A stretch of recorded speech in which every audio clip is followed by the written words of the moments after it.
Hey everyone, welcome back to our channel. If you're new here, please subscribe. I'd really love that. If you're returning, how you doing? What we're going to be talking about right now is something that was actually brought up by my husband, and I was like, "Oh, that's really cool." So, I wanted to talk about it with you guys because I don't know if you've ever heard about anything like this. So, I have some pictures to show you, okay?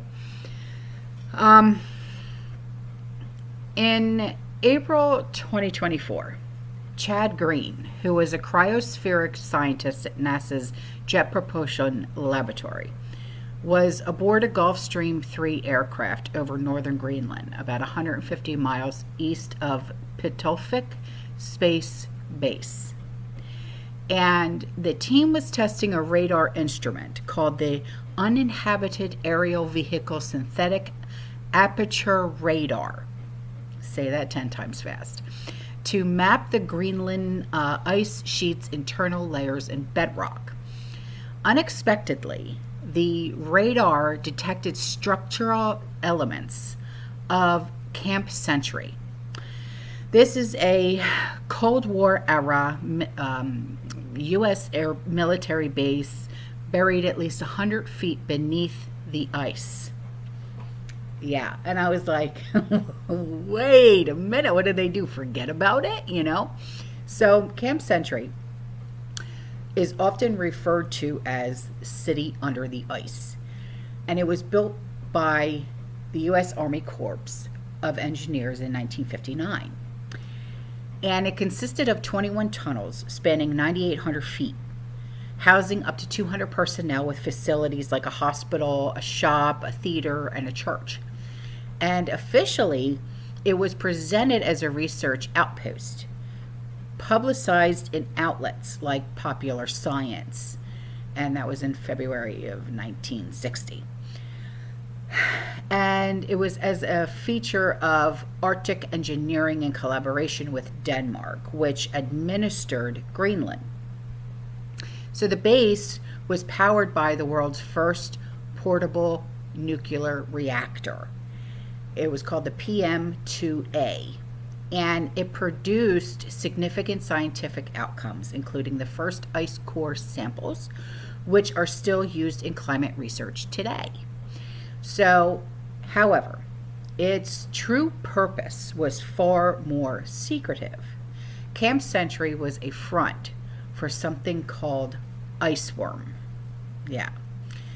It's a classified U.S. Army plan to create a network of tunnels spanning 52,000 square miles under the ice sheet to house and launch up to 600 nuke missiles, dubbed Iceman missiles, capable of targeting the Soviet Union.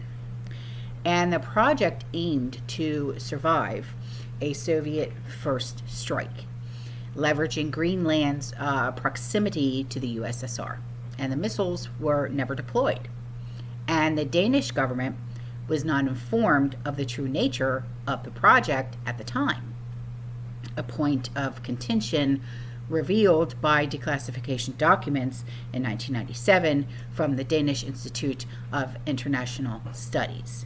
So, why was this abandoned in the first place? Well, Iceworm and Camp Sentry were abandoned in 1967 due to the instability of the Greenland ice sheet. And the ice was a constant motion, deforming tunnels, threatening structural collapse. And by 1962, the reactor's room ceiling had dropped, requiring a 5-foot lift. And ice core samples showed the glacier was moving faster than anybody had anticipated, likely destroying the tunnels within like 2 years. So the U.S. Army evacuated the base in 1965, and they removed the nuclear reactor in 1964, and they fully decommissioned the site in 1967, leaving behind the infrastructure and the waste under the assumption that it would be entombed forever by perpetual snowfall. So the abandoned waste includes 47,000 gallons of radioactive waste from the reactor, 200,000 liters of diesel fuel, 24 million liters of untreated sewage, right? And polychlorinated biphenyls or PCBs and other contaminants. So initially, the U.S. believed that the ice would seal this waste indefinitely. But climate change, right, has shifted that outlook. And studies, including one from 2016 by William Colgan, Colgan, in Geophysical Research Letters, project that by 2090, melting the ice could expose this waste, potentially leaching into aquatic ecosystems and posing environmental and health risks. Because imagine all that untreated sewage. Good God. So, however, there was a study done in 2023 by the Geological Survey of Denmark and Greenland using climate models, suggesting that the debris will remain buried until at least the year 2100, as annual snowfall still exceeds the melting. Yeah. So, Green's study, or discovery, both, using NASA's UAVSAR, provided an unprecedented view of Camp Sentry's structures, revealing individual buildings and tunnels in detail never seen before. Unlike the previous 2D ground-penetrating radar. So the side angle imaging created a more dimensional map, and it matched historical layouts of the base. This wasn't the mission's goal, though. The team was studying ice thickness to refine sea level rise projections. But the find highlights the enduring legacy of Cold War military projects and the environmental challenges that they pose today. And this discovery has also reignited geopolitical interests.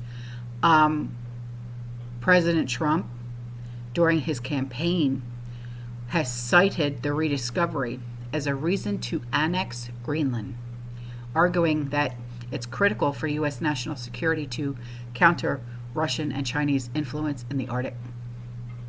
And he stated on Meet the Press on May 4th of this year, he said, "We need Greenland very badly for international security."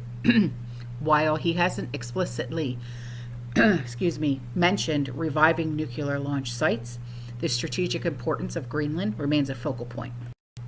So the rediscovery of this camp ties into the broader geopolitical tensions, and especially with the video that I did yesterday with the Brigadier General Doug Wickert's warning about potential China-Taiwan conflict impacting the U.S. homeland, okay? With him speaking in early May 2025 near the Edwards Air Force Base, highlighting vulnerabilities like blackouts, missile strikes, U.S. bases like Guam and California, and cyber chaos if China attacks Taiwan. So, and also when he talked about how the U.S. is low on missile and fuels, and conflict could escalate to limited nuclear strikes. So Camp Sentry's history underscores these concerns. Okay, that's why I brought that up. The historical parallels. During the Cold War, the U.S. sought to use Greenland as a strategic launch site against the Soviet Union, reflecting the same kind of preemptive military planning. And Wickert advocates now against China. The failure of Project Iceworm, due to environmental instability, mirrors current logistical challenges like the U.S. missile and fuel shortages. Greenland's strategic value persists. Okay, the Pituffik, and that's Pituffik space near Camp Sentry, is the U.S. military's northernmost installation supporting missile warning, defense, and space surveillance.